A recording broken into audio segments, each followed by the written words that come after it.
नमस्कार। राजनीति की बिसात पर आज एक ऐसी चाल चली गई है जिसने दिल्ली से लेकर पंजाब तक के सियासी गलियारों में हड़कंप मचा दिया है।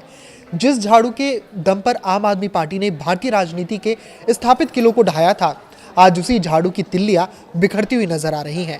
अरविंद केजरीवाल के सबसे भरोसेमंद सिपह सालार और पार्टी का पोस्टर बॉय माने जाने वाले राघव चड्ढा ने आज जो कदम उठाया है उसे भारतीय राजनीति के इतिहास में आम आदमी पार्टी की सबसे बड़ी टूट के रूप में दर्ज किया जाएगा।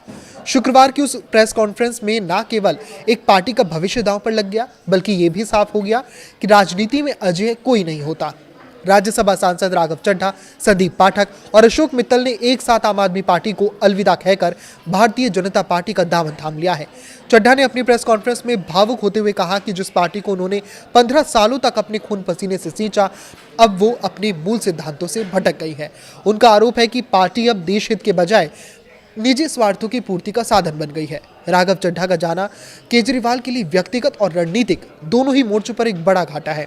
वो पार्टी के उस दौर के साथी थे जब आम आदमी पार्टी एक आंदोलन थी, लेकिन आज उसी आंदोलन के नायक ने पार्टी पर ही कार्यकर्ताओं को नजरअंदाज करने का आरोप लगा दिया है।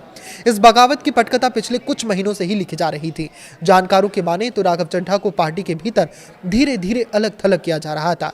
राज्यसभा में उपनेता के पद से हटाए जाने के बाद से ही उनके और पार्टी नेतृत्व के बीच दूरियां साफ दिखने लगी थी।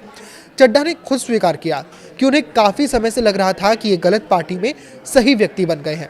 उनके साथ संदीप पाठक की विदाई और भी चौंकाने वाली है, क्योंकि पाठक को पार्टी के संगठन विस्तार का चाणक्य माना जाता था।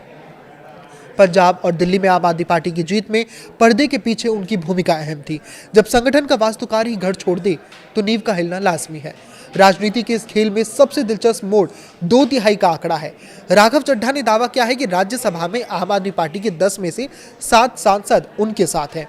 स्वाति मालीवाल, हरभजन सिंह, राजेंद्र गुप्ता, विक्रम साहनी जैसे नामों का उनके साथ होना यह दर्शाता है कि यह महज एक व्यक्तिगत इस्तीफा नहीं, बल्कि पूरी पार्टी का विभाजन है। इन नेताओं ने राज्यसभा के सभापति को अपने साइन किए गए दस्तावेज सौंप दिए हैं, जो इस ओर इशारा करते हैं कि वो दल बदल के विरोधी कानून की पेचीदगियों से बचने के लिए पूरी तैयारी के साथ आए हैं। अगर ये दावा सही साबित होता है तो सदन में भी आम आदमी पार्टी अपनी आवाज और रसूख खो देगी। इस टूट के बीच पंजाब की राजनीति में भी सुगबुगाहट तेज हो गई है। पंजाब कांग्रेस के अध्यक्ष अमरिंदर सिंह राजा वड़िंग ने इसे विचारधारा पर पैसे की जीत करार दिया है। वड़िंग का दावा है कि ये तो बस शुरुआत है और आने वाले दिनों में पार्टी के लगभग 50 विधायक भी पाला बदल सकते हैं। यदि ये सच होता है तो पंजाब की भगवंत मान सरकार पर भी संकट के बादल मंडरा सकते हैं। विपक्ष के लिए एक सुनहरा मौका है, जहां वो कट्टर ईमानदार होने के दावे पर सवाल उठा रहे हैं। बहरहाल, अगर इन नेताओं की राजनीतिक और व्यक्तिगत उपलब्धियों को देखें तो इनका आम आदमी पार्टी से बाहर निकलना सही मायनों में अरविंद केजरीवाल के लिए जोर का झटका है। जोर का झटका बहुत जोर से लगा है। माना जा सकता है कि पंजाब से राज्यसभा सांसद हैं और इस पद पर वो अप्रैल 2022 से हैं। पिछले दिनों राघव चड्ढा ने पार्टी की तरफ से राज्यसभा में उपनेता के पद से हटाया दिया था, जिसका उन्होंने विरोध किया था।